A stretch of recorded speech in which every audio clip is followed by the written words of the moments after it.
我哋又嚟睇睇今次咧第二學段常識科第三冊嘅進評嘅講解學習咯喎。咁同樣一樣啦，大家咧都係比較需要喺加強去認識下咧喺情景題嘅部分嘅。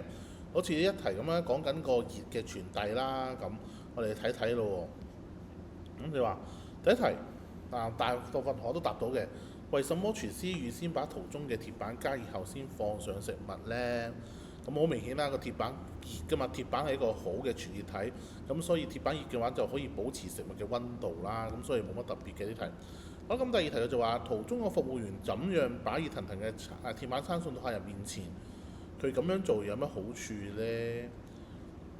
好啦，呢度好明顯大家都答到嘅，佢用手托着鐵板餐嘅木墊。木墊咁樣做可以避免燙傷，好簡單嘅啫。木墊因為一個不良嘅導熱體，咁所以咧就啲鐵板熱嘅話咧就冇咁容易將啲熱傳到佢隻手，然到整傷咗啦，係咪啊？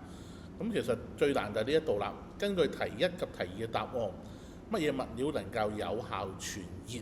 為什麼？我哋都講過啦，鐵或者金屬係較能有效傳熱嘅。呢度好多同學答到，就係最難答就係呢一度啦。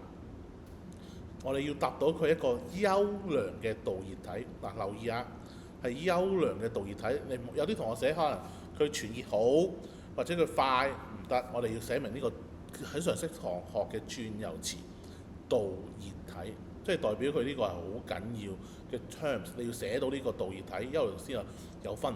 如果你寫金屬呢，係都唔有任何分㗎，因為問點解佢係一個好嘅傳熱？